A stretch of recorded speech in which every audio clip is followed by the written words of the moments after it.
pertama dan selama-lamanya marilah kita merafakkan kesyukuran kita kepada Allah Subhanahu wa taala.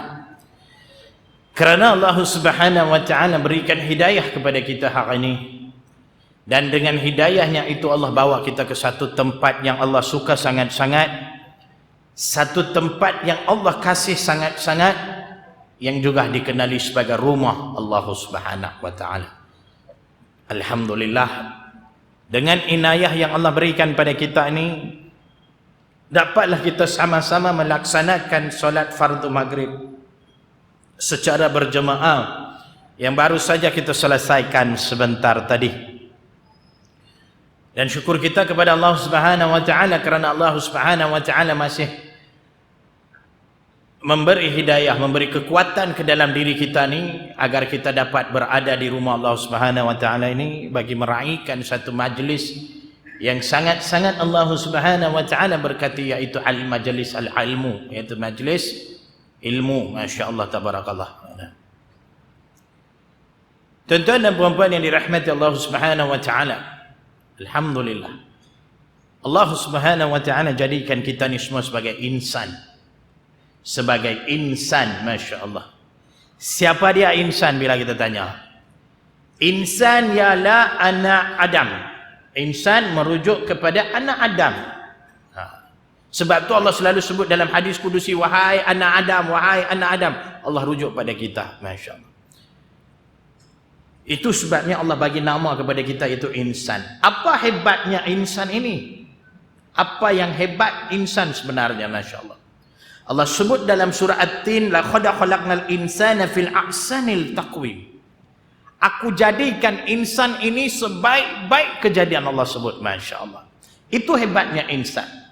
Allah jadikan insan ini, iaitu kita ni, yang anak Adam ni, sebaik-baik kejadian kalau kita ikut dengan kejadian-kejadian yang lain. Gunung jauh lebih besar, pokok jauh lebih besar, tuan-tuan. Tapi dari segi kejadian Allah sebut insan sebaik-baik kejadian, Masya Allah, iaitu kita. Hebatnya kita insan ni, tuan-tuan, Masya Allah. Walaupun ayat pertama Allah Subhanahu wa taala sebut sebaik-baik kejadian insan, ayat yang selepas pada tu Allah sebut summa radadnahu asfalas safilin, dan aku letakkan mereka di serendah-rendah kejadian. Masya Allah. Beza ada dua ayat ni, tuan-tuan, beza sangat-sangat. Ayat pertama Allah sebut sebaik-baik kejadian insan, kita ni terbaik, Allah sebut, Masya Allah. Ayat yang seterusnya Allah sebut summa radadnahu asfala safilin, aku letakkan mereka di serendah-rendah kejadian. Mula-mula begitu mulianya kita, tiba-tiba kita jadi hina di sisi Allah Subhanahu wa taala. Apa sebab kita jadi hina, tuan-tuan, di sisi Allah Subhanahu wa taala? Mula Allah kata sebaik-baik kita ni insan, tiba-tiba pula Allah kata hina. Allah kata Allah letak kita di serendah-rendah kejadian. Kenapa Allah sebut kita boleh jadi hina di sisinya, tuan-tuan? Ada sebab. Ada beberapa sebab. Walaupun banyak, kita ambil 3 sebab cukup. Sebab yang pertama kita jadi hina di sisi Allah Subhanahu wa taala kerana kita jahil. Tu sebab pertama, sebab kita jahil, tuan-tuan, Masya Allah, tabarakallah. Kejahilan adalah punca segala keburukan dan kerosakan. Kalau tidak kejahilan, manusia tidak menyembah selain daripada Allah Subhanahu wa taala. Hari ini dia tinggal Allah, tuan-tuan, dia tak solat, Masya Allah, siapa? Pasal dia jahil lah. Kalau dia tak jahil, tuan-tuan, maka rumah Allah ni penuh sekarang. Walaupun dia boleh dengar kuliah, walaupun dia boleh dengar azan, kenapa dia tak boleh main? Jahil tu, Masya Allah. Itu sebabnya Allah sebut Allah letakkan mereka di serendah-rendah kejadian, Masya Allah. Sebab pertama jahil. Kenapa kita jadi jahil pula, Masya Allah? Ada 2 sebab kenapa seseorang itu jadi jahil. Sebab pertama, dia malas mengaji. Sebab pertama, dia malas mengaji, tuan-tuan, Masya Allah. Memang malas sungguh. Bila dia malas mengaji, ilmu confirm dia tak ada, tuan-tuan. Ilmu confirm tak ada. Sebab itu bila ditanya kepada seorang ulama tersohor, Abdullah ibnu Al-Mubarak, anak muridnya tanya kepada dia, wahai tuan guru, Lama mana seseorang tu nak mengaji ni? Dia tanya. Anak murid dia tanya pada Abdullah ibn al-Mubarak, lama mana seseorang tu kena mengaji? Duk habaq mengaji ni lama mana kena mengaji? Maka dijawab oleh Abdullah ibn al-Mubarak, lama mana kamu bodoh? Dia jawab tu dia. Lama mana kamu bodoh? Dijawabnya. Lama mana kita bodoh? Dia bertanya lagi. Maka dijawab oleh Abdullah ibn al-Mubarak, lama mana kamu mencari dunia? Lama tu kamu bodoh. Dijawabnya. Ramai apa ni tuan-tuan? Tidak. Laungan azan pun tak ada nak tutup kedai. Kan? Baru cari dunia lah tu. Masya Allah. Kan? Duk lalu lalang saja. Azan duk berkumandang. Dia boleh tepi terus. Macam tu saja. Masya Allah. Duk cari apa tu? Cari dunia lah. Tu Abdullah bin Al-Mubarak kata, lama mana seseorang itu mencari dunia, lama tu dia bodoh. Dia jawabnya. Masya Allah. Allahu Akbar. Kita terbaik cerdik. Tu kita duduk sini. Masya Allah. Dia malas mengaji tuan-tuan. Masya Allah. Itu. Dan sebab kedua dia jadi jahil kenapa? Sebab kedua dia jadi jahil sebab dia kata cukup ilmu dalam diri dia. Cukuplah dia kata. Ilmu banyak-banyak tak buat apa dia kata. Kan? Takat malam Jumaat saya boleh baca Yasin dah, sembahyang okey tak ada apa, nak ilmu banyak-banyak siapa dia kata. Tu. Dia kata cukup ilmu. Tuan-tuan, bukan usia kita sekarang kita nak pergi duduk kat mana? Nak duduk dekat pondok, nak pergi college Islam, nak pergi apa universiti Islam ke apa. Ni bukan usia kita sekarang. Tapi sekurang-kurangnya masjid dengan usahanya tuan-tuan buat kuliah. Bagi kita jadi sebaik-baik insan di sisi Allah Subhanahu Wa Taala. Itu pun kalau tak boleh mai kita nak kata apa tuan-tuan? Itu pun kalau kita tak boleh mai. Masya-Allah. Itulah sebabnya jahil tuan-tuan. Tambahan pula kalau masjid warna hijau lagi confirm tak mai kan? Masya-Allah tabarakallah. Maka siapa yang kata cukuplah ilmu di dalam diri dia tu tuan-tuan, dia masih jahil lagi. Sebab tu Nabi sebut dalam satu hadis ni, budaya menuntut ilmu ini ibarat minal mahdi ilal lahdi, daripada buayan sehingga ke liang lahat. Nabi kata tu Nabi kata daripada buayan sehingga ke liang lahat. Itu budaya orang menuntut ilmu. Maknanya esok kalau kita nak meninggal dunia, wallahualam kita tak tahulah kan. Hari ini kita kena pastikan kita masih duduk, sekurang-kurangnya kita duduk dalam majlis ilmu. Sebab kita tak tahu kokot esok adalah hari terakhir bagi kita. Sebab mati ni kita tak tahu, anytime boleh mati tuan-tuan. Masya-Allah tabarakallah. Dan Sayyidina Ali dalam Atsarnya dia pernah sebut, orang jahil dikenali dengan 6 perkara. Perkara pertama, bagaimana kita nak kenal orang gaib, orang ni jahil. Dia marah tanpa sebab. Dia marah tanpa sebab tuan-tuan. Masya-Allah. Sikit-sikit marah, dia tu tak tahu siapa dia marah. Jiran saya ada orang duk sembang. Perempuan. Saya pun pasang dengar apa dia pasang sembang. Dua orang perempuan biasalah.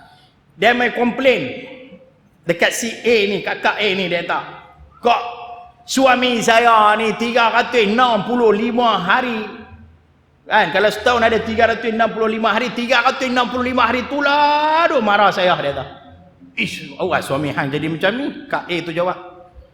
Lepas tu Kak A bagi tahu apa, suami aku bukan macam tu. Dia tak, suami aku setahun 2 kali aja marah aku. Wih, bagusnya suami Kak ni. Dia tak, tapi sekali dia marah 6 bulan baru redah. Dia tak, sama lah 6 bulan, 12 bulan, 1 tahun lah. Masya Allah tabarakallah. Jadi dia marah tanpa sebab. Masya Allah, kita pun tak tahu dia ni sikit-sikit marah. Dia jadi, ini orang jahil. Saya kata Sayyidina Ali sebut. Yang keduanya, dia suka cakap benda yang tak ada faedah langsung. Dia suka cakap benda yang tak ada manfaat langsung. Merapu sungguh dia. Masya Allah. Orang cakap kena fisik macam ni, dia kata kena fisik kalau kena masuk Greek. Masya Allah, dia pusing habis. Masya Allah. Bila sembang dengan orang ni pun kita tahu dah. Kita cakap A, dia boleh cakap A+. Tiada apa yang dia tak tahu. Sebenarnya orang macam itulah orang yang jahil sebenarnya. Sebab dia pun nak duduk equal dengan seseorang tu. Masya Allah. Dia cakap benda yang tak ada manfaat, tak ada faedah langsung. Sayyidina Ali sebut dalam Atsarnya. Masya Allah. Yang ketiganya Sayyidina Ali sebut memberi tidak pada tempatnya, Masya Allah. Dia memberi tidak pada tempatnya, Masya Allah. Yang keempat, tidak kenal mana kawan, mana musuh. Disebabkan jahil, dia tak kenal yang mana kawan, yang mana musuh dia pun dia tak tahu, tuan-tuan, Masya Allah. Ini banyak berlaku hari ini di kalangan kita. Sebab itulah duit senang kena tipu dan sebagainya. Sebab apa? Disebabkan sifat kejahilan kita ni, tuan-tuan. Orang senang boleh tipu kita. Masya Allah, tabarakallah. Ini antara ciri-ciri orang jahil, Sayyidina Ali sebut. Masya Allah, tabarakallah. Yang kelimanya, dia menyebarkan rahsia ni, mulut ni. Orang kata rahsia jangan sebut, dia pergi sebut juga. Masya Allah. Dia tambah ku atai pula. Allah. Ni orang jahil. Orang jahil ni, dia suka menyebarkan rahsia seseorang tu, tambah ku atai pula. Masya Allah. Ni orang jahil. Dulu saya masa mengaji mantik, saya belajar benda tu, Masya Allah. Baru saya pun tahu, orang jahil ni macam mana. Contoh, satu berita bagaimana disampaikan kepada orang lain. Saya jatuh, saya lagi lah, jangan berdoa lah. Saya jatuh, kokot lah kan. Orang ni nampak saya jatuh. Dia pergi cerita dekat kawan ni yang jahil ni. Oi, tadi aku nampak Ustaz Syamugam tu jatuh. Dia dah dapat dah benda tu, kan? Dia nak jadikan berita tu sedap, dia akan tambah satu benda. Oi, hampa tahu tak tadi Ustaz Syamugam tu jatuh tu golek, dia tambah tu golek tu. Masya Allah. Sebab dia nak bagi benda tu sedap. Ni orang jahil ni, dia suka cakap benda yang Masya Allah, yang sebenarnya tak pernah berlaku. Dia suka cakap macam tu. Masya Allah, tabarakallah. Dia suka menyebarkan rahsia. Padahal bila dia tahu dia jatuh, duduk diam sudahlah. Tapi dia pergi tambah pula jatuh tergolek. Masya Allah. Pi pula kat cerita bukan orang si pula. Hantar dah Ustaz Syamugam jatuh tergolek, kain terselak. Allah. Dia tambah terselak pula satu. Masya Allah. Sampailah kat telinga orang nombor 10, Ustaz Syah jatuh semua terlondeh habis. Dia akan jadi macam tu. Masya Allah, tabarakallah. Ini punca tak ada apa dia, tuan-tuan? Tiada ilmu. Sebab jahil, tuan-tuan. Masya Allah, tabarakallah. Tuan-tuan kena ingat satu benda. Bila main rahsia ni lebih kurang macam kita mengaibkan seseorang. Tuan-tuan tahu dah hari ni, kenapa kita ni begitu mulia sangat? Kenapa kita dipandang mulia, tuan-tuan? Adakah disebabkan kita orang baik? Adakah disebabkan ilmu yang banyak? Adakah disebabkan amalan kita banyak dan sebagainya? Tuan-tuan, rahsia sebenarnya kenapa kita jadi mulia? Sebab Allah menutup keaiban kita. Sebab Allah menutup keaiban kita. Cuba Allah buka keaiban kita, apa akan jadi, tuan-tuan? Pakat saya pun tak berani main duduk sini. Tidak, tuan-tuan. Kita pun tahu apa yang kita buat, kan? Kalau Allah buka semua tu londek bagi tunjuk kat kita. Tak ada siapa berani keluar rumah, tuan-tuan. Itulah sebabnya hari ini kita mulia. Sebab Allah menutup keaiban kita. Dah, Allah sendiri pun menutup keaiban kita. Tapi kita boleh pergi buka keaiban seseorang tu, tuan-tuan. Masya Allah, tabarakallah, tuan-tuan. Ini semua kita buat disebabkan kejahilan kita. Masya Allah, tabarakallah. Dan yang keenamnya, Sayyidina Ali kata orang jahil ni, ciri-ciri orang jahil ni, dia percaya kepada semua orang. Orang main kelentong pun dia jawab, dia percaya juga. Betul ke? Betul. Semua betul bagi dia. Semua betul bagi dia. Masya Allah. Semua orang dia percaya. Masya Allah, tabarakallah. Sebab dia jahil. Senang. Dia percaya semua orang, tuan-tuan. Masya Allah, tabarakallah, tuan-tuan. Jadi jauhlah sifat kejahilan itu daripada kita. Jadilah orang yang berilmu, tuan-tuan. Sebab apa? Sebab kita jadi sebaik-baik ciptaan di sisi Allah Subhanahu wa ta'ala. Kalau jahil, tuan-tuan, Masya Allah, hina kita di sisi Allah Subhanahu wa ta'ala. Dan Allah sebut, summa radadna'u asfala safilin. Allah letakkan kita di serendah-rendah kejadian, tuan-tuan. Tapi kalau ada ilmu, bagus juga, Masya Allah. Saya kalau keluar pergi makan, tuan-tuan, dalam 100%, 80% tak pernah bayar duit. Semua orang bayar dengan kita. Masya Allah, hebat, no? 20% tu terpaksa bayar sebab mereka tak kenal kita. Kalau kenal memang confirm tak ambil 1 sen lah, Masya Allah. Nah, kadang-kadang pergi bayar pun tokek pun tak mau ambil duit. Tak apa Ustaz, saya bergede. Tak apa. Masuk tak apa. Masya Allah, tabarakallah. Begitu, tuan-tuan, Masya Allah. Maka jadi orang yang berilmu supaya kita jadi sebaik-baik insan di sisi Allah Subhanahu wa ta'ala. Sebab kedua kenapa kita hina di sisi Allah Subhanahu wa ta'ala, tuan-tuan. Sebab dalam badan kita ni ada kelemahan. Setiap kita ni ada kelemahan dalam diri kita ni, tuan-tuan. Dalam bahasa Arabnya disebut sebagai mazmumah. Semua kita ada kelemahan. Bagaimana ada kelebihan, begitu juga ada kelemahan. Kelemahan tetap ada, tuan-tuan. Masya Allah, tabarakallah. Namun tuan-tuan, uniknya insan ini, tuan-tuan, kita ni, kelemahan kita ni tak pernah sama antara satu sama lain. Masing-masing ada kelemahan masing-masing. Macam kelemahan saya, mungkin pantang tengok perempuan cantik, kan? Ni saja saya cakap, jangan picok terus. Masya Allah, ni saja-saja. Ni baru-baru ni pasal Ramadan, Masya Allah, pergi beli apa? Murtabak. Ya, teringin nak makan murtabak, Masya Allah. Saya pun tak tahu kenapa bulan Ramadan murtabak jadi wajib, no. Saya pergi perlih hari tu, JPAM, Jabatan Awam, Pertahanan Awam, jemput saya.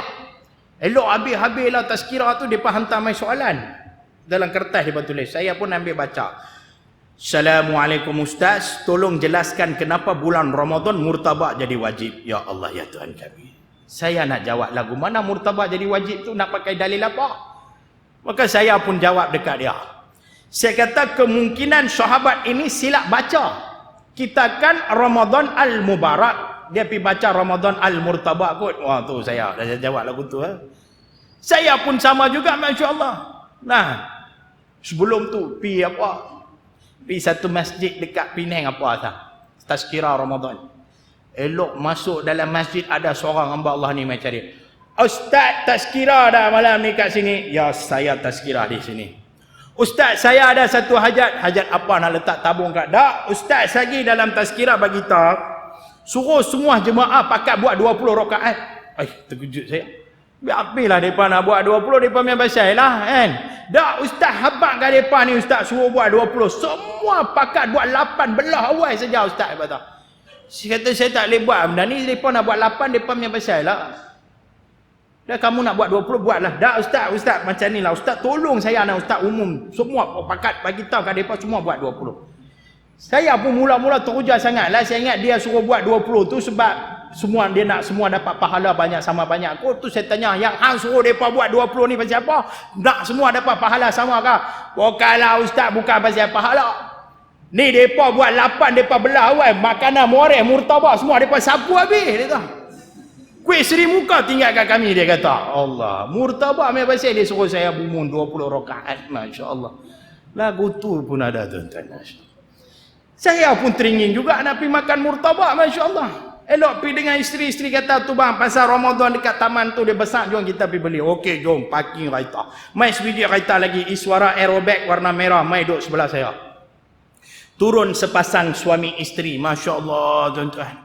Suami dia keluar, tuan-tuan, pakai singlet saja, tuan-tuan. Baju singlet seluar pendek bulan Ramadan.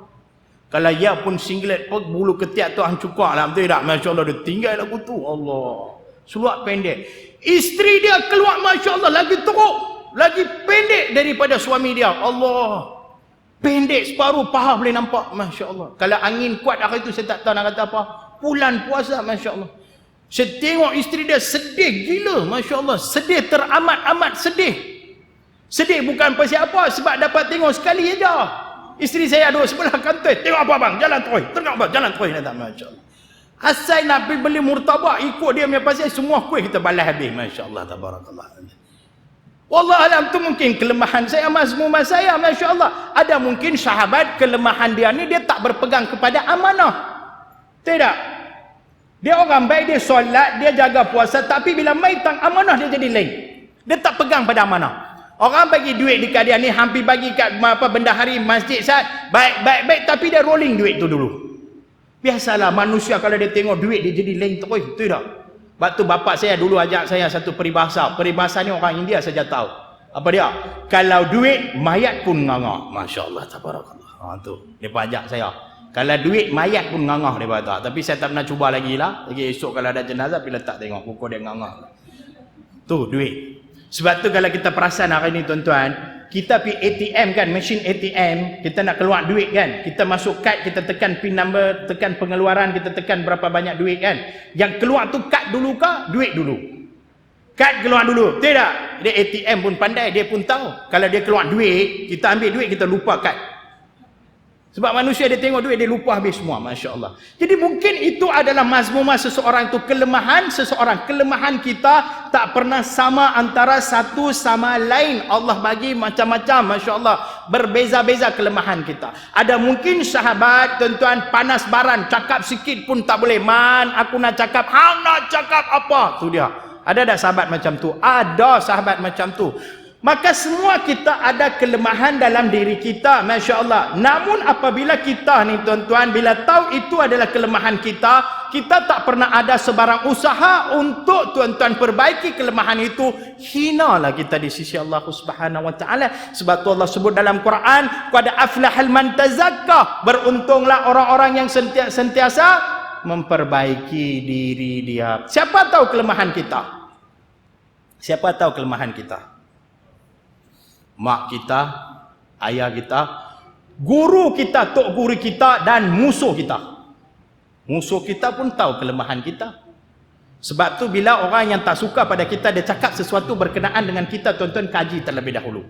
Kita terus kutuk dia balik. Alah, dia ni pun bukan baik sangat. Ada tak? Kita dah sebut tak macam tu? Jangan. Bila seseorang cakap sesuatu berkenaan dengan kita, siasat, mungkin itu adalah kelemahan kita. Musuh kita perasan. Musuh kita ni dia bukan selalu tengok kebaikan kita, dia suka tengok kelemahan kita. Bila orang yang kita tak suka dia cakap sesuatu berkenaan kita, kaji tengok mungkin itu adalah kelemahan kita. Bila tahu itu kelemahan kita, perbaiki. Kalau tak perbaiki tuan-tuan, summa radadna'u asfala safilin. Allah sebut. Allah letakkan kita di serendah-rendah kejadian hina kita tu. Dan sebab yang ketiganya kenapa kita hina, sebab tuan-tuan nafsu kita. Sebab nafsu kita.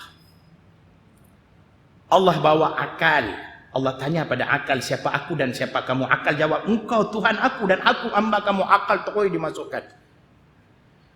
Bila bawa nafsu, Allah tanya pada nafsu, siapa aku dan siapa kamu? Nafsu jawab apa? Hang, aku. Tu dia mereka.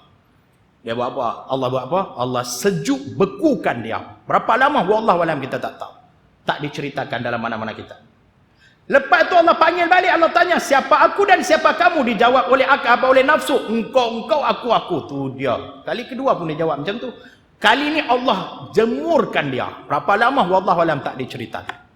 Kali ketiganya Allah tanya, siapa aku, siapa kamu? Dia kata, hang, aku juga. Kali ini Allah kurungkan nafsu tu dan Allah catukan makanan. Tahu catukan makanan macam mana? Sekejap dapat, sekejap tak dapat. Pagi dapat, malam tak dapat. Malam dapat, pagi tak dapat. Bila tak dapat makanan, nafsu jadi lemah. Bila dia lemah, dia panggil malaikat bawa dia pergi jumpa Allah. Baru dia mengaku, engkau Tuhan aku dan aku hamba kamu. Tu nafsu ni tuan-tuan, kalau kita nak kontrol dengan berpuasa boleh. Sebab tu bulan puasa nafsu kita ni semua tak aktif. Betul tak tuan-tuan? Masya-Allah tu. Cara kita nak kontrol nafsu dengan makanan. Masya-Allah. Maka Allah bagi nafsu kepada kita. Oleh yang demikian, nafsu tak boleh dibunuh tapi boleh dikontrol. Nafsu boleh dikontrol tapi tak boleh bunuh. Macam mana nak kontrol? Tu puasa. Tu Nabi suruh kita puasa tuan-tuan. Bila kita berpuasa, nafsu tu tuan-tuan merudum. Dia tu apa orang kata apa? Dia tak berapa aktif waktu tu. Masya-Allah tabarakallah. Jangan selalu kita duk hantam syaitan saja. Bukan semuanya kerja syaitan. Syaitan ini kerja dia apa? Mai usik, tidak. Dia mai merancang dekat telinga kita. Yang suruh buat dia tu siapa dia? Nafsu kita. Kita duk bawa motor LC, Yamaha LC. Kan? Tiba-tiba SYM mai potong kita. Tu dia. Syaitan mai boh dekat telinga. Hang apa kelas bawa LC? SYM boleh potong kamu, Masya Allah. SYM jangan pandang koman, saya pun pakai SYM. Lebih-lebih lagi nama saya ada, Syah yang merempik SYM. Masya Allah. Bila SYM potong, syaitan main habak dekat telinga. Apa ni? SYM boleh potong hang. Bila dia main rancang, nafsu tu tuan-tuan, orang kata apa, bergelora. Nafsu tu apa meningkat, Masya Allah. Maka nafsu itulah yang mendorong kita suruh potong. Potong dia balik. Masya Allah, kita pun potong. Lepas potong, buat Superman depan dia. Allah. Depan ada bendang, dia tak nampak terus berterjunam dalam bendang. Terpacak kepala, bawa kaki atas. Masya Allah, tabarakallah. Jadi tuan-tuan, Masya Allah, bukan semuanya syaitan dah main ni. Syaitan memang kerja dia main merancang. Tapi nafsu kita ni tuan-tuan, bila kita menjadi hamba kepada nafsu kita ni tuan-tuan, maka kita hina di sisi Allah Subhanahu wa ta'ala. Dan Allah sebut dalam Quran, summa radadna'u asfala safilin, aku letakkan mereka di serendah-rendah kejadian. Ini sebabnya kita hina di sisi Allah Subhanahu wa ta'ala. Sebab tu saya bawa satu tajuk hari ini tuan-tuan, Masya Allah, untuk mengatasi segala kelemahan dan kekurangan dalam badan kita, dalam diri kita, dalam amalan kita. Kita perlukan satu benda, iaitu mencari keredaan Allah Subhanahu wa ta'ala. Maka kalau Allah redha ke atas kita ni tuan-tuan, apa pun tak boleh dekat dengan kita, termasuk kejahilan pun hilang daripada kita. Sebab itulah kita kena mencari keredaan Allah Subhanahu wa ta'ala. Baik, bila sebut redha, keredaan Allah, redha Allah, redha Allah, redha. Apa maksud redha tu? Apa maksud redha sebenarnya tuan-tuan? Bila kita selalu sebut biar Allah redha, Allah redha, Allah redha. Redha tu apa dia? Takrif dia apa dia tuan-tuan? Redha maksud dia tuan-tuan, dari segi bahasa, serahan atau curahan kasih sayang Allah Subhanahu wa ta'ala kepada hamba-hambanya. Itu maksud redha. Serahan atau curahan kasih sayang Allah Subhanahu wa ta'ala ke atas hamba-hambanya. Iaitu apa dia?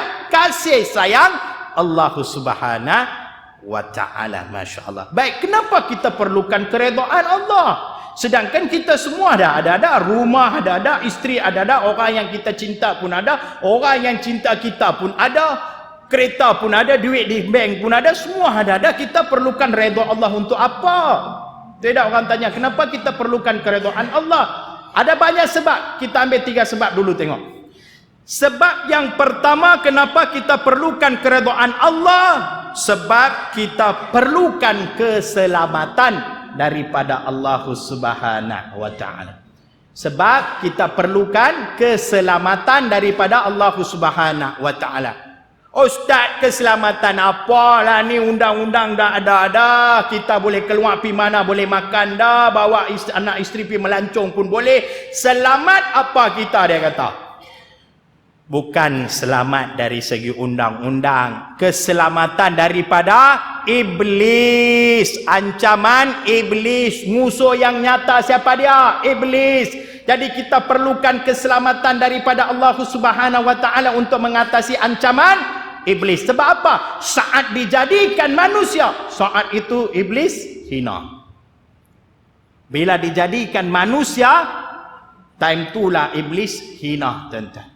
Sewaktu dia hina, dia bersumpah depan Allah Subhanahu wa ta'ala. Apa yang dia sumpah? Dalam surah Al-Hijri ayat 39, qala rabbi bima agwaytani la'uzayyinana lahum fil ardi wa la ughwiyannahum ajma'in. Yang bermaksud, ya iblis berkata, ya Tuhanku, oleh kerana engkau telah memutuskan aku sesat, maka aku pasti akan jadikan maksiat terindah bagi mereka yang di bumi, dan pasti akan menyesatkan mereka. Ini sumpah iblis kepada Allah Subhanahu wa ta'ala. Iblis sumpah depan Allah, oleh kerana engkau telah memutuskan aku sesat, ya Allah, aku pasti akan jadikan maksiat ini nampak indah bagi penduduk-penduduk bumi, dan aku pasti akan menyesatkan mereka. Ini iblis sumpah depan Allah. Sebab tu kita perlukan redha Allah Subhanahu wa ta'ala supaya kita selamat daripada ancaman iblis tersebut. Hari ini kita tengok berapa banyak anak derhaka kepada ayah dan ibu, kan? Berapa banyak isteri derhaka kepada suami, berapa banyak suami yang nusyus kepada isterinya pun ada. Dulu kita dengar Nabi Ibrahim sembelih anak dia sebab dia terima mimpi daripada Allah, nak seperti apa dia nak tunjuk betapa patuhnya dia kepada Allah Subhanahu wa ta'ala. Satu-satunya anak dia Nabi Ismail dia sanggup sembelih. Lah ni berapa banyak anak sembelih bapak dia bah. Berlambat dia ada kukuk depa pun mimpi apa, kan? Saya pun tak tahu mimpi apa, tuan-tuan. Tapi sembelih bapak tu, sembelih mak tu. Semua ni punca pasal apa, tuan-tuan? Masya Allah, kan iblis dah sumpah, aku akan sesatkan mereka macam mana pun. Anak lari daripada rumah pergi duduk jauh-jauh, mak bapak duduk cari.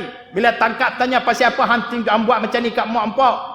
Padahal muka mereka tak beli iPhone bagi kat saya. Tu dia, iPhone punya pasal dia tinggal mak dia ada lari. Padahal muka pula dia kata, Masya Allah, tabarakallah tuan-tuan. Kadang-kadang kita pun terlampau sayangkan anak kita ni pun tuan-tuan, sehingga lupakan ajar dia benda yang sepatutnya. Cikgu rotan sikit, pergi hantam cikgu dah. Jiran saya, cikgu dia panggil dia pergi jumpa dia pasal anak dia disyaki tiru dalam peperiksaan. Belum apa lagi pergi serang cikgu dah. Cikgu cakap elok-elok anak saya jenis tak pernah tiru. Kami ni keluarga baik-baik, dia kata. Bapak saya kontraktor, saya engineer, kami tak pernah tiru. Anak saya pun tak pernah tiru. Cikgu bohong, dia kata. Cikgu dia kata, relax bang, duduk, dia kata. Cikgu ambil kertas peperiksaan anak dia dengan yang duduk sebelah dengan anak dia, nama dia Ali. Ni bang, tengok dulu Encik. Encik tengok kertas soalan Ali itu, tengok. Soalan nombor 11 saya tanya apa? Cikgu tanya soalan, siapakah orang Inggeris pertama yang menakluki Pulau Pinang? Ali jawab, aku tak tahu. Ni kertas peperiksaan anak kamu. Cuba tengok anak kamu jawab apa. Anak dia jawab, Ali kalau hang tak tahu, aku lagi tak tahu, dia tulis. Masya Allah, tabarakallah. Bukankah tu tiru? Belum apa-apa dah pergi serang cikgu dah. Masya Allah, tabarakallah. Kadang-kadang tu nak kesilapan kita pun sama juga. Belah anak ni tuan-tuan, Masya Allah. Tok Wan pun apa kurangnya. Kalau main dengan cucu Tok Wan, ya Allah. Ada dekat kampung saya tu, Tok Wan dia. Punya backing cucu dia tak pergi sekolah pun dia sanggup. Dia bohong juga dengan apa, dengan anak-anak dia. Dia kata tak apa, cucu aku sakit hari ni, dia tak pergi sekolah pun tak apa, jangan kata apa. Dia punya jaga cucu dia. Cucu dia ponteng pun tok dia support. Elok cikgu main, Datuk bagi tak kat cucu. Cucu hampir sembunyi. Cikgu hang main ni. Cikgu hang main hampir sembunyi, dia kata. Sagi cikgu main, pandailah Datuk boleh kelepiak, dia kata.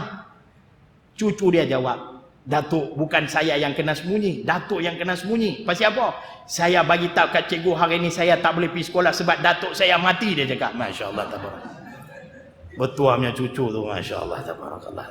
Boleh jadi kat kita sama, tuan-tuan, Masya Allah. Maka berapa banyak kekufuran, berapa banyak kemungkaran, berapa banyak derhaka hari ini tuan-tuan di kalangan kita.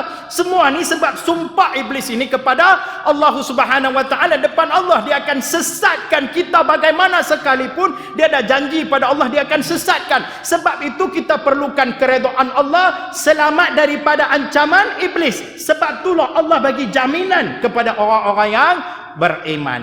Allah bagi jaminan kepada orang-orang beriman. Allah jawab balik kepada iblis dalam surah Al-Hijri ayat 42 juga, inna ibadi laisa laka alaihim sultanun.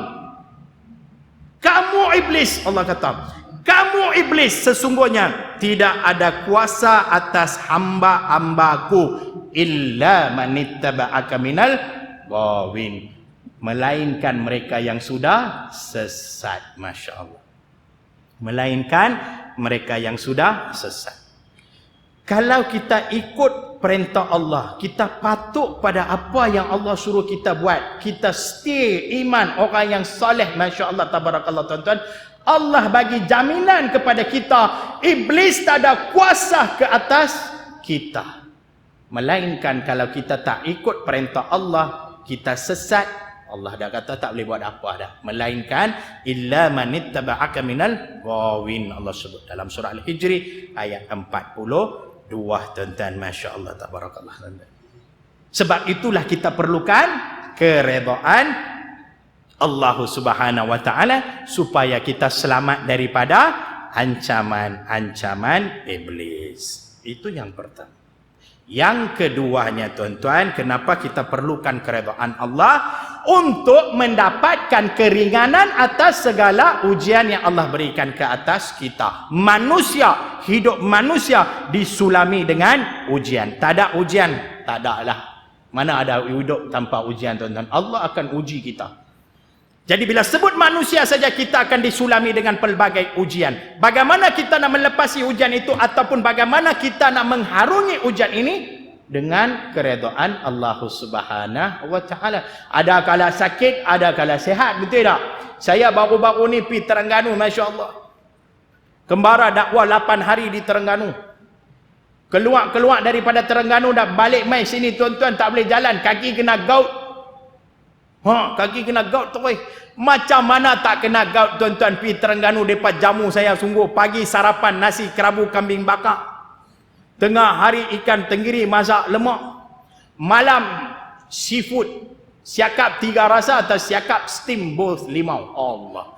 8 hari makan datu saja tuan-tuan. Hari yang ke-8 bangun kaki nak letak bawa pun tak boleh. Lalah mereka bawa saya pergi klinik tuan-tuan. Doktor suntik. Allah tuan-tuan. Kena injection baru boleh jalan sikit. Doktor nak bagi ubat. Ya Allah, doktor tu tuan-tuan berletih habis. Ustaz ni semua lah ni pantang jumpa dah ni tak. Orang suruh pantang mulut hampa pantang jumpa. Saya terkejut dia ni doktor. Tak apa kan. Biasa doktor. Dah ustaz kena makan pantang ustaz. Dia tahu ni tak boleh makan lobak pun apa carrot tak boleh makan. Tomato tak boleh makan. Ikan bilis tak boleh. Ikan sardin lagi tak boleh makan. Jangan sebut saja. Kena pantang lah dia kata. Ustaz tahu tak lah ni zaman ustaz lah paling cepat mati dia kata. Terkejut lagi kita dah. Allah. Ustaz paling cepat mati dia kata. Allahu Akbar. Saya pun minta maaf doktor, lepas ni saya cuba kontrol. Jangan cuba, kena kontrol tahu tak. Elok dia tulis surat tu, dia bagi kat kita. Surat ubat. Elok saya pegang surat ubat tu nak ambil tu, doktor buat, dia buat lagu tu. Terkejut saya. Kenapa doktor? Rupa-rupanya dia pun semput. Masya Allah, tabarakallah. Lupa bawa gas dia kata. Masya Allah. Doktor pun semput. Masya Allah. Tu nak nasihat kita. Allahu Akbar. Masya Allah. Nah, tu biasa tuan-tuan ujian. Nah, sakit kadang kalau Allah bagi. Kan? Jadi kita nak melepasi ujian ini tuan-tuan dengan keredaan Allah Subhanahu Wa Taala. Begitu juga dengan masalah rumah tangga, kadang-kadang lawan. Suami isteri bergaduh, betul tak? Kan? Saya pun baru-baru ni gaduh dengan isteri saya. Oh, isteri saya beletak, saya beletak. Dia beletak, saya jawab. Saya jawab, dia pun jawab. Tiba-tiba orang telefon. Assalamualaikum Ustaz. Waalaikumsalam. Abang Man ni. Saya nak kenal Abang Man macam mana? Kata, ya Abang Man. Oh Ustaz, saya baru habis gaduh dengan isteri saya, dia kata. Saya kata, mujuklah Abang Man. Hang dah lepas, aku duduk tengah ni. Masya Allah. Ustaz, tolonglah bagi nasihat selamatkan rumah tangga saya. Masya Allah. Baru nak selamatkan apa? Aku punya selamat kata selamat pun tak tahu lagi. Masya Allah. Jadi kita Ustaz kenalah bagi nasihat elok-elok. Betul tak kan? Jadi saya minta cuk dengan isteri saya. Ustaz, ni ada urusan sikit. Dia pun, dia sabar dulu, dia ambil nafas tu. Masya Allah. Kan? Saya pun bagi tahu, Abang Man, keluarga ni Abang Man, ibarat rumah tangga ni, ibarat macam orang kata ada asam garam dia. Kita kena banyak bertolak ansur sebagai suami. Isteri saya terkejut. Baru duk gaduh cakap alim pula. Masya Allah. Saya kata kadang-kala isteri ni beletak ni satu hiburan. Isteri saya main depan muka saya kata, dia kata lah betul. Masya Allah. Tabarakallah. Allah Akbar. Biasalah kan kadang-kadang asam garam rumah tangga kan. Jadi bagaimana kita nak mengatasi segala ujian ini tuan-tuan? Dengan keredaan Allah Subhanahu Wa Taala. Nabi Ayub alaihissalam 7 tahun terlantar atas berkatil. Sakitnya. Nak bangun pun tak boleh. Dia redha, Masya Allah. Dia mencari keredaan Allah. Akhirnya Allah redha ke atas dia. Masya Allah. Sembuhkan dia. Jadi untuk itulah tuan-tuan, untuk melepasi ujian daripada Allah Subhanahu Wa Taala, maka kita perlukan keredaan daripada Allah Subhanahu Wa Taala sebab nak dapat rasakan ringannya ujian Allah ni tuan-tuan. Masya-Allah. Itu sebab yang kedua. Sebab yang ketiga, kenapa kita perlukan keredaan Allah Subhanahu Wa Taala? Sebabnya tuan-tuan, kita datang daripada Allah Subhanahu Wa Taala dan kita sedang pulang kepada Allah Subhanahu Wa Taala juga.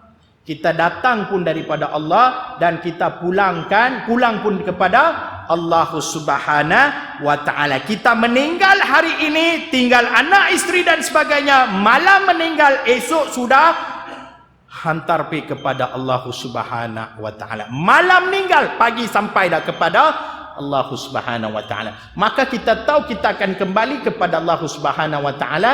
Kembalilah dengan membawa keredaan Allah Subhanahu wa ta'ala dalam diri kita. Banyak benda yang kita nak harungi tuan-tuan lepas pada ni. Ni baru alam yang kedua. Ada lagi alam yang ketiga lepas pada ni, alam barzah yang kita nak pergi tuan-tuan tak lama lagi. Tak lama lagi alam barzah sedang menanti tuan-tuan. Semua yang ada di sini adalah bakal calon-calon jenazah, masya-Allah. Mati wajib pasti. Bila wallahu a'lam. Jadi bagaimana kita nak hadapi alam barzah yang kita pun tak tahu lagi? Nak tanya saya boleh kata saya tak mati, mana saya tahu lagi. Itu jawapan saya, masya-Allah. Kita nak duduk lama mana dekat alam barzah? Wallahu a'lam. Sini 50 tahun, 60 tahun, 70 tahun. Alam barzah tak tahu berapa ribu tahun tuan-tuan. Allah sebut dalam surah Al-Mu'minun ayat yang ke-1, wa min waraihim barzakun ila yaumi yub'asun, dan mereka akan duduk di dalam barzah itu sehingga mereka dibangkitkan balik. Berapa banyak lama tahun kita tak tahu. Bila Allah nak bangkit kita tak tahu. Bagaimana kita nak duduk di sana keseorangan tuan-tuan tanpa keredaan Allah? Cuba bayang tengok. Sini dunia ni apa-apa jadi atas kita, ada orang nak bantu. Saya adalah hari tu pergi baca khutbah dekat Masjid Sungai Bakak lama. Lepas tu terus kena mai sini Masjid Permatang Berangan. Ada kuliah asar ke apa saya pun tak tahu. Jadi saya fikir kalaulah aku baca khutbah lepas tu nak mai sini Sungai Petani dari Sungai Bakak, memang tak dan. Jadi saya pakai motor SYM. Syah yang merempit. Habis baca khutbah mai keluar dengan motor. Elok sampai dekat roundabout Alagapah dekat Bukit Tengah tu, kereta terkeluar. Pum, langgar dia. Tak boleh elok, langgar terus. Langgar tuan-tuan 3-4 kali pusing atas angin atas ni, udara. Tutup mata doa, ya Allah jangan patahkan tulang-tulang aku, ya Allah aku kena berdakwah banyak ni, masya-Allah. Pum, jatuh. Buka-buka mata nak bangun tak boleh bangun. Lah, patah pinggang apa? Goyang-goyang tengok, pinggang okey. Habis patah kaki apa? Awak tak boleh bangun ni. Gerak-gerak kaki pun boleh gerak. Pinggang pun boleh gerak, kaki pun boleh gerak. Tapi kenapa tak boleh bangun? Patah apa? Tengok motor saya ada atas badan saya. Masya Allah. Tu yang tak boleh bangun tu. Mai seorang Cina. Lu okey kah? Saya kata okey apa? Angkatlah motor dulu baru nak tahu. Oh betul lah ni tak. Baru dia angkat naik motor. Elok terus diri tuan-tuan, buat lagu ni. Alhamdulillah tak ada apa yang patah. Cuma tangan saja sampai sekarang dah 4 bulan tak boleh buat apa. Belakang tak boleh pergi. Tapi sini boleh. Itu okey. Ni yang penting, masya-Allah, tabarakallah. Saya tengok tuan-tuan yang mai tolong saya tu ada 3-4 orang Cina. Yang lain semua orang India. Buat geng dia. Kan? Dia ingat dia punya geng. Kan? Semua, aneh lu okey kah? Saya okey, tak ada apa, okey. Cuma berdarah sikit-sikit sini. Habis sini berdarah tuan-tuan. Pergi dekat Masjid Batu, berhenti saat cuci habis, isteri panggil telefon dia ambil dengan raita. Mai juga buat kuliah. Mai buat kuliah tuan-tuan, masya-Allah, dekat Masjid Berangan. Tangan tak boleh lah sebab darah 20 menitik kan. Buat macam ni lah sedih bagi kuliah. Hari itu saja duit orang mai sedekah RM700. Taktik tu. Ustaz pergilah klinik, Ustaz pergi klinik. Tak apa. Abang ambil masuk. Masya-Allah. Taktik sungguh. Masya-Allah, tabarakallah. Saya nampak tuan-tuan, waktu saya dalam keadaan susah, orang tak kenal Melayu ke Cina ke India tak kenal. Semua mai tolong. Ada pertolongan di sini. Tapi lepas pada ni kita nak pergi alam barzah, siapa nak tolong kita tuan-tuan? Siapa yang nak tolong kita tuan-tuan? Waktu tu masya-Allah tabarakallah tuan-tuan, satu alam yang cukup baru bagi kita tuan-tuan. Bagaimana kita nak hadapi alam barzah tanpa keredaan Allah Subhanahu wa taala. Sebab tu kita perlukan keredaan Allah Subhanahu wa taala. Habis-habis barzah kita ada mahsyar tuan-tuan. Bangkit mahsyar, ada ulama kata perjalanan pun nak cari jalan pun 50,000 tahun. Bawa pergi pula depan mizan, atas neraca tu, timbangan neraca apa, mizan tu, masya-Allah tuan-tuan. Ulama kata tuan-tuan, waktu kita sedang duduk di atas timbangan apa mizan tu tuan-tuan, amalan kita akan dipaparkan di sebelah kanan ni tuan-tuan. Semua nampak amalan kita. Kehidupan kita ni umpama macam sedang direkod hari ni. Kita rekod video kita, lepas 10 tahun kita buat CD tu, sikit pun tak ada apa. Video tu kita boleh nampak. Begitu kehidupan kita. Semua akan dipaparkan nanti. Ulama kata malunya kita tuan-tuan waktu ada di mizan ni tuan-tuan. Isi pipi kita jatuh. Luruh. Malu. Di dunia kalau kita malu dia naik pipi merah. Nampak? Saya malu sikit merah dah. Mana nak nampak? Torchlight tak ada. Di sini dia naik pipi merah saja. Tapi di sana di mizan semua jatuh. Kulit, bukan kulit, isi pipi jatuh. Malu macam tu malu. Bagaimana kita nak menghadapi keadaan begitu tuan-tuan kalau Allah tak redha? Itu sebabnya kita perlukan keredaan Allah untuk melepasi mizan. Tanpa dihisab.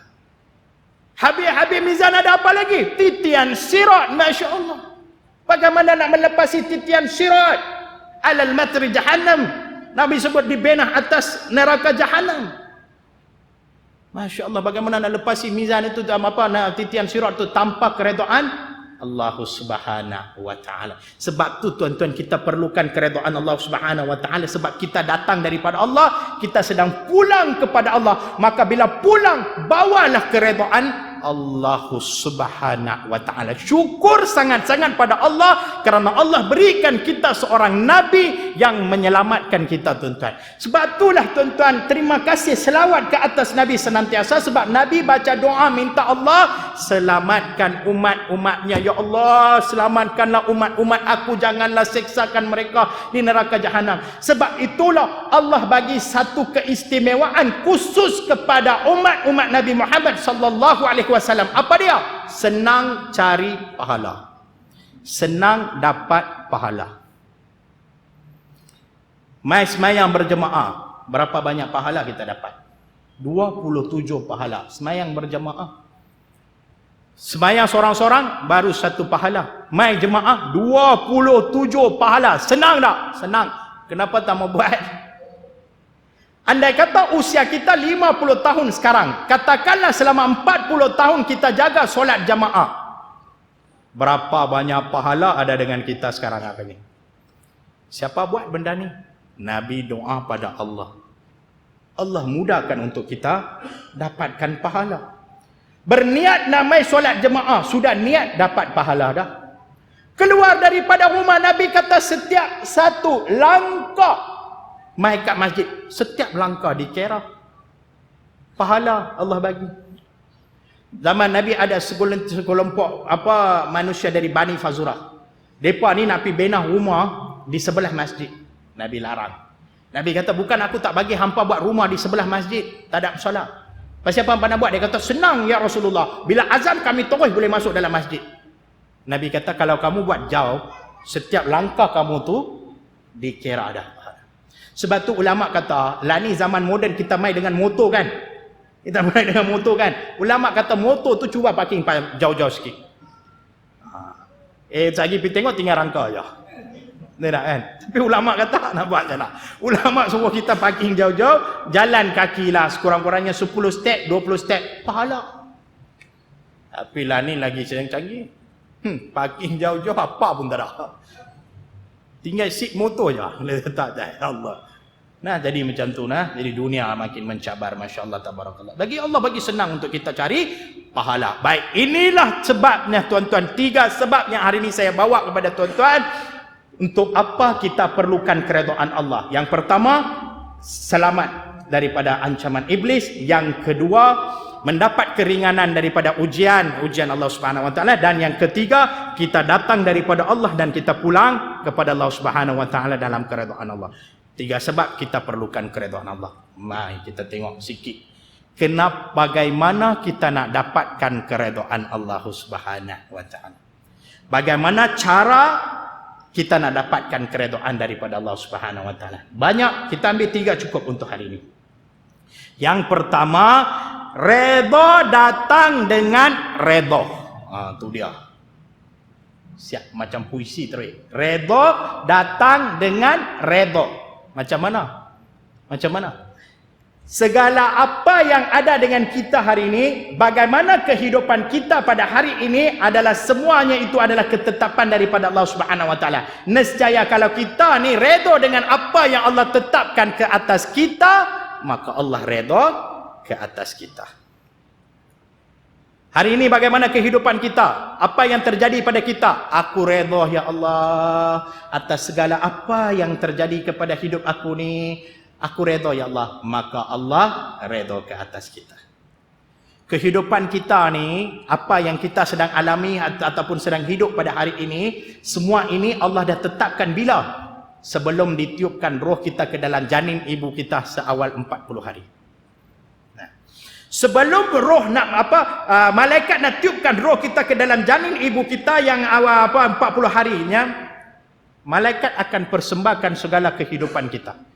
Muhammad Shah Syamugam nah hang punya kehidupan, hang lahir Hindu, hampir masuk Buddha, hampir masuk Bahai, hampir masuk Kristian, usia 27 hang masuk Islam. Tu hidup saya. Malaikat bagi tahu dekat roh saya. Okey, good, fantastic, saya bagi tahu. Ni bini hang, nah ni anak kamu, ni apa rezeki kamu. Okey, no problem, aku terima. Aku terima. Maka ditiupkan roh itu ke dalam janin ibu kita. Kalau kita kata tak boleh lah, aku tak boleh terima.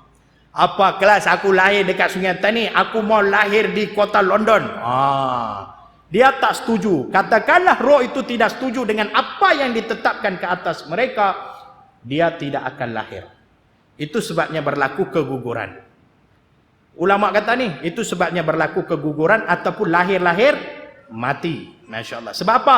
Dia tak redha dengan apa yang akan berlaku kepada dia. Yang kita ni besar panjang ni macam mana? Kita adalah orang yang telah redha dengan apa yang ditetapkan ke atas kita. Kita setuju dengan kehidupan kita, maka kita lahir hari ini. Masya Allah.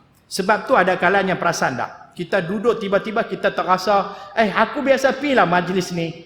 Bila masa no, ada aku nampak botol, ada nampak ni, ada satu ustaz segak-segak mai duduk. Kan? Ada dah biasa rasa dah macam tu. Pernah kan kita lalui kan? Bila aku pi, rasa macam aku pernah pi kan? Tapi sebenarnya kita tak pi. Pasal apa kita boleh rasa? Sebab benda tu sudah dipaparkan kepada kita oleh malaikat. Masya Allah. Sekali-sekala dia main imbas dalam ingatan kita. Satu benda, dua benda dia akan datang. Sebab kehidupan kita ni awal-awal lagi malaikat sudah persembah kepada kita, Masya Allah. Maka latihlah diri kita ni untuk redha atas apa yang berlaku ke atas kita, dan apa yang akan berlaku lepas pada ni kita pun tak tahu. Kadang-kadang kita habis-habis mayang keluar-keluar orang balai selipar. Betul tak? Selipar hilang ni memang lumrah dah, Masya Allah. Selipar saya pun biasa daripada balai. Tu baca khutbah tu. Keluar-keluar selipar saya daripada balai. Masya Allah, tabarakallah. Kita kena belajar redha, terima keadaan itu. Tak apalah, selipar aja daripada balai. Sebab tu ulama kata orang yang kehilangan barang, dia kena buat 3 benda dalam hidup dia. Yang pertama, dia kena syukur. Syukurlah ya Allah, nasib baik dia balai selipar, motor dia tinggal. Masya Allah. Itu. Yang kedua, kena terima kasih. Bukan aku yang curi, orang lain yang curi, tak apa. Kan? Itu yang kedua. Yang ketiga, berdoa minta Allah gantikan yang terbaik. Bukan bila doa terus pergi balai selipar orang lain. Tidak. Apalah dia balai selipar aku balai selipar dia. Masya Allah, tak barakallah. Bukan. Minta doa pada Allah, minta Allah gantikan yang terbaik. Baru-baru ni dekat Penang juga ada satu khatib, selipar dia pun kena balai. Bukan balai, dia tinggal selipar lain kat dia. Sebab hujung-hujung khutbah khatib baca, tinggallah yang buruk, ambillah yang baik, dia kata. Depa tinggal selipar buruk kat dia, selipar baik dia depa balai bi. Masya-Allah, tabarakallah. Katik pun kena, tuan-tuan. Masya-Allah. Jadi belajar untuk redha atas apa yang berlaku ke atas kita, nescaya Allah akan redha ke atas kita. Jangan komplain banyak-banyak sangat. Jangan komplain dengan kehidupan kita. Terimalah apa yang berlaku ke atas diri kita, sebab kita sudah buat perjanjian penerimaan ini sejak di alam rahim lagi. Masya Allah. Maka bila kita redha, Allah redha ke atas kita. Ini cara Allah redha ke atas kita. Cara kedua Allah redha ke atas kita, macam mana? Redha datang dengan manusia. Ini cara kedua. Redha Allah datang dengan manusia. Bagaimana tu? Redanya Allah kepada seorang anak apabila ibunya redha ke atas dia. Kalau mak dan ayah kita redha ke atas kita, maka Allah akan redha ke atas kita. Sebab tu Allah sebut dalam Quran, fala taqul umma uffin. Jangan kamu sebut uffin kepada mak kamu. Apa maksud uffin? Ada setengah orang kata uff. Jangan sebut uff. Uff tu apa dia? Uffin. Apa maksud uffin yang Allah maksud sebut dalam Quran? Uffin maksud dia, ulama tafsir kata segala perkataan yang merujuk kepada kebencian. Itu maksud uffin. Segala perkataan yang merujuk kepada kebencian, itu maksud uffin. Contoh, cheese. Pasal apa tu? Itu benci, betul tak? Merujuk kepada benci. Uffin tu. Oi orang tua. Uffin tu. Apa raina dia orang tua? Ha tu. Uffin tu. Segala perkataan yang merujuk kepada kebencian itu adalah uffin. Bukan takat mak ayah kita saja. Kita ada berapa banyak mak ayah dalam hidup kita? Ada 5 jenis ibu dan ayah.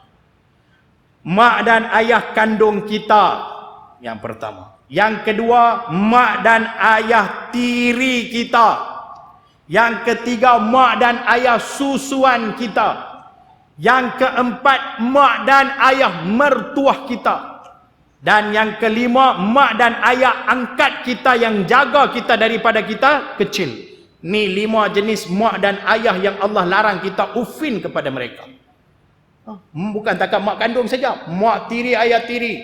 Mak dan ayah susuan. Mak dan ayah mertua. Mak dan ayah angkat kita yang jaga kita daripada kita kecil. Masya Allah. 5 jenis mak ayah kita yang dilarang kita uffin. Ni bila main tang mak mertua, banyak kita dah buat dosa dah. Tidak. Main-main mak mertua, mai dah orang tua ni pakai habis pakai saya hari ni. Masya Allah. Ada. Padahal mak mertua dan ayah mertua kita pun adalah mak dan ayah yang kita tak boleh uffin dengan mereka. Redonya mak dan ayah kita, redonya mak mertua kita, ayah mertua kita kepada kita, Allah redha ke atas kita. Ni cara Allah redha kepada kita. Sebab tu jangan sesekali buat lebih kurang kepada ayah dan ibu kita. Saya teringat balik kisah-kisah saya dulu waktu saya jahil. Apalah aku, mungkin waktu tu saya kafir lagi. Mak saya marah saya sekali, saya marah dia 10 kali balik. Mak dia masuk dalam bilik ni, jangan saya ada hangat ni, bip. Oh, macam tu saya dengan mak saya. Baru-baru ni buat baik, bila dah masuk Islam baru saya tahu Allah sebut jangan sebut uffin kepada mak kamu. Kita pun diam. Kadang-kadang ziarah dia marah kita duduk diam saja sampai dia pun terkejut sekarang. Dia bagi tahu dekat kakak saya, adik kamu ni dulu masa India bagus dah. Sebab apa bagus? Bila aku marah dia marah aku bagus, marah aku balik bagus dia tahu tu dia. Bila dia marah saya marah dia balik dia kata bagus. Sekarang lepas Islam aku marah dia duduk diam saja. Kukut orang buat dia gut dia tahu. Masya-Allah tu dia. Terkejut dia. Masya-Allah tabarakallah. Jadi buat yang terbaik kepada ayah dan ibu kita. Kalau mereka redha ke atas kita, Allah redha ke atas kita tentu. Begitu juga dengan isteri-isteri. Mana-mana isteri yang mencari keredaan suami dia, Allah redha ke atas isteri itu. Itu Allah sebut dalam Quran. Mana-mana isteri yang mencari redha suami, Allah akan berikan pahala seperti redanya Siti Maryam dan Asya, iaitu isteri Fir'aun. Masya Allah tabarak. Mana-mana isteri yang mencari keredaan suami, Allah akan redha ke atasnya seperti mana redanya Siti Maryam dan Asya, iaitu isteri Fir'aun. Siti Maryam tu siapa? Mak kepada Nabi Isa alaihissalam. Dia ni seorang daripada bangsawan. Suami tak ada, mengandung. Macam-macam orang kata dekat dia. Bila dia mengandung Nabi Isa alaihissalam, orang pulaukan dia, buat macam-macam kepada dia. Dia redha dengan ketetapan Allah Subhanahu wa taala sehingga lahirkan seorang nabi, iaitu Nabi Isa alaihissalam. Jadi itu Allah kata, mana-mana isteri yang mencari keredaan suami, Allah akan redha ke atasnya seperti mana redanya Siti Maryam. Dan juga Asya. Asya ni siapa? Isteri Fir'aun. Fir'aun sekejam-kejam manusia yang ada atas muka bumi Allah Subhanahu wa taala. Istrinya ajib, orang yang baik. Istrinya beriman kepada Allah Subhanahu wa taala. Akhirnya Fir'aun bunuh istrinya, baling batu besar ke atas kepala isteri dia. Masya Allah tabarakallah. Jadi redanya Asya tu, Allah redha ke atas isteri yang mencari keredaan suami dia. Masya Allah tabarakallah. Lah ni isteri gaduh, suami gaduh, macam-macam. Masya Allah. Pak saya tak masak pun gaduh sampai nak bercerai. Ada. Kuala Nerang. Masya Allah. Suami pesan dekat isteri, yang mai esok abang cuti, malam sagi abang nak makan sedap-sedap. Hang pi beli ikan merah buat gulai, beli apa ikan apa, beli ayam goreng buat kunyit, abang nak makan sedap-sedap. Tidak, esok cuti dia tak. Okey bang, saya masak dia tak. Pukul 12 tengah hari suami telefon. Yang hang masak ke belum? Duk tengah masak. Kalau abang kacau saya macam ni, saya tak masak, dia kata. Oh, okey, abang tak telefon, dia kata. Pukul 6 sampai rumah belum tutup enjin motor lagi, dah tanya. Masak ke belum? Isteri telefon aja. Woi, masak dah, masuk. Dia kata, masya-Allah. Elok dia masuk dalam. Isteri tanya, abang nak makan dulu ke atau nak mandi dulu? Suami kata, saya rasa mandi dulu. Lepas mandi, makan, terus tidur. Dia kata, okey bang, pergi mandi. Elok dia pun mandi balik, mai duduk depan meja. Isteri hidang habis semua apa yang dia minta, lebih pun ada. Sedap ni. Baik bang, saya pergi ambil nasi. Isteri nak pergi ambil nasi, buka periuk nasi, tengok, ya Allah, ya Tuhan kami, dia lupa tekan button cook. Masya-Allah. Bila dia lupa tekan button cook, tinggal apa? Beras dengan air saja, masya-Allah. Bang, saya lupa tekan button cook, bang. Teriak habis, bukan isteri, laki dia teriak. Oh, aku pesan dekat hang suruh masak sedap-sedap macam ni ke perangai hang ni, nyanyok, penyakit macam mak hang. Tu dia, mak dia pun keluar. Mak tak sudah sebut dah. Samalah mak kamu pun sama dulu, hang lupa dah. Masa kita awal-awal kahwin, pergi rumah mak kamu pun tak tekan button. Penyakit warisan, dia kata. Tu dia gaduh sampai nak bercerai. Pergi duduk depan Tok Khodi. Tok Khodi pula jenis hak tua. Lagi 2 bulan nak pencen. Kawan dah lah baru habis bypass. Mai duduk pelan-pelan, slow duduk. Tanya, ni apa sebab apa dua mai jumpa saya? Nak jumpa macam apa? Nak cerai lah. Dia terkejut. Tok Khodi pun 2-3 kali terperajat lagu tu, masya-Allah. Wah, cengeng sangat ni. Nak cerai pasal apa ni? Nak cerai pasal apa ni? Nyanyuk mana boleh duduk dengan dia? Button cook pun dia lupa tekan, dia tahu. Tu dia. Tok Khodi garu kepala dia. Button cook memang pasal apa nak cerai? Nak settle memang tak boleh sebab dia ni cengeng sangat. Jadi Khodi tanya, hang ada bawa dah anak? Anak saya 3 orang, 3 perempuan, semua ada kat luar. Panggil dia orang masuk, saya nak sembang sikit. Tok Khodi tanya dekat anak sulung perempuan, kakak, mak dan ayah duduk tengah gaduh. Kalau mereka cerai, kakak nak duduk dengan siapa? Kakak nak ikut mak saja, kakak nak duduk dengan mak saja, tak mau ikut ayah. Ayah dia maki anak dia. Oh, hang nak ikut mak dah? Pergi, lagi susah cari ayah penampak muka hang dia dah. Isteri dia, ya Allah, kenapa ya Allah? Hang dia, dia tahu. Hui, cengeng tu. Tanya ke anak nombor 2. Adik nak duduk dengan siapa ni? Kakak nak duduk dengan mak, adik nak duduk dengan ayah ke? Dah, adik pun nak ikut mak juga, tak mau dengan ayah. Dia maki anak nombor 2 pula. Oh, hang pun nak ikut macam kakak hang. Susah esok aku cari, aku doku pala hang. Isteri dia, ya Allah, 2-0. Ya Allah, masya-Allah. Mai panggil hak bongsu kecil pula, tanya kat dia, adik nak duduk dengan siapa? Nak duduk dengan ayah ke? Dah, adik pun nak ikut mak juga, dia kata. Anak 3 ikut dia. Ikut mak dia. Seorang pun tak ikut dia. Kalau dia tanya, tengok, anak kamu pun semua ikut mak dia.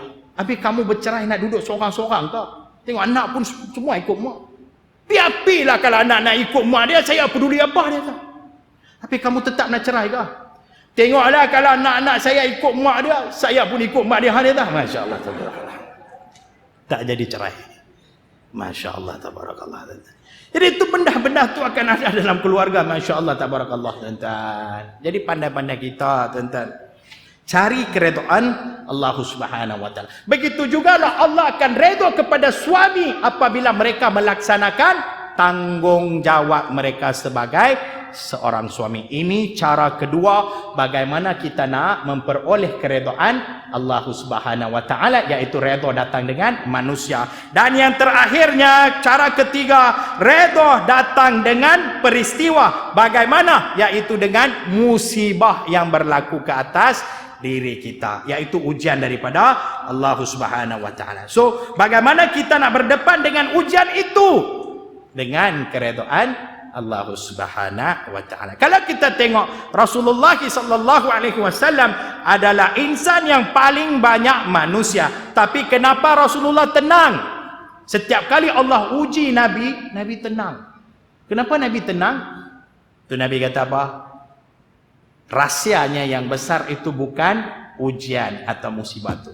Yang besarnya adalah bagaimana kita nak menghadapi ujian itu, masya-Allah. Nah, jadi bila kita boleh menghadapi ujian itu dengan seadah-adanya, dengan orang kata apa, dengan rela hati, tuan-tuan, masya-Allah, maka Allah akan redha ke atas kita. Kalau kita komplain sangat, merungut atas segala ujian yang Allah bagi, apa pun tak dapat, lebih-lebih lagi Allah takkan redha ke atas kita, tuan-tuan. Masya Allah, tabarakallah, tuan-tuan. Sebab itulah, tuan-tuan, carilah keredaan Allah dengan 3 cara ini saja. Insya Allah kita selamat pulang kepada Allah Subhanahu wa ta'ala. Sebab itulah Allah panggil kita dengan cukup manja sangat. Cukup kasih sayang Allah panggil kita balik. Bagaimana Allah panggil? Ya ayyatuhan nafsul mutmainnah irji'i ila rabbiki radiyatan mardiyah fadkhuli fi ibadi wadkhuli jannati. Wahai jiwa-jiwa yang tenang, roh-roh yang tenang, kembalilah kepada aku. Kembalilah kepada aku dalam keadaan puas dan diredai. Masuklah bersama dengan hamba-hamba aku dan masuklah kamu ke dalam syurga. Orang yang mendapat keredaan Allah Subhanahu wa ta'ala ni, tuan-tuan, hidup dia tenang, mati dia tenang, esok masuk syurga pun dalam keadaan tenang. Masya Allah. Sebab apa? Ketenangan ini adalah salah satu benda yang paling besar Allah bagi pada kita, yang ulama sebut sebagai syurga dunia, jannatul ajilah. Apa dia? Ketenangan dalam hati. Maka mereka yang mendapat keredaan Allah ni, hati mereka ni tenang saja, hidup dia relax saja. Dia masuk dia hidup dalam tenang, mati dalam tenang, masuk syurga Allah Subhanahu wa ta'ala ni pun dalam keadaan tenang, tuan-tuan. Masya-Allah. Maka pakat-pakatlah kita mencari keredaan Allah Subhanahu wa ta'ala. Kita doakan Allah redha ke atas kita, tuan-tuan. Masya-Allah. Kita doakan Allah redha ke atas kita. Bukan takat itu saja, tuan-tuan. Allah curahkan kasih sayang kepada kita ni, dan Allah dengan redanya bawa kita masuk ke dalam syurganya nanti. Amin amin ya rabbal alamin. Masya-Allah, tabarakallah, tuan-tuan. Itu sajalah yang dapat saya berkongsi bersama tuan-tuan dan puan-puan yang dirahmati Allah Subhanahu wa ta'ala. Moga-moga perkongsian ini memberi manfaat kepada diri kita semua ni, masya-Allah. Moga-moga, tuan-tuan, yang diharapkan adalah kita mendapat keredaan daripada Allah Subhanahu wa ta'ala, insya-Allah. Terima kasih atas jemputan ni, masya-Allah. InsyaAllah kalau Allah lanjutkan lagi usia saya, boleh kita jumpa, kerap jumpa, insyaAllah. Dan mohon maaf atas segala ketelanjuran kata-kata saya. Mohon maaf atas masa yang saya ambil. MasyaAllah, tabarakallah. Itu saja daripada saya. Akhir kalam, anak Hindu main ulat bulu. Thank you, I love you. MasyaAllah, tabarakallah. Wabillahi taufiq wal hidayah. Assalamualaikum warahmatullahi wabarakatuh. A'udzubillahi minasyaitonirrajim. Bismillahirrahmanirrahim. Alhamdulillahi rabbil alamin, wassalatu wassalamu ala asyrafil anbiya'i wal mursalin sayyidina Muhammadin wa ala alihi wa sahbihi ajma'in. Allahumma jam'ana haza jam'an marhuma wa tafarruqana min ba'di tafarruqan masuma. Rabbana la tuzigh qulubana ba'da idh hadaytana wa hab lana min ladunka rahmah innaka antal wahhab.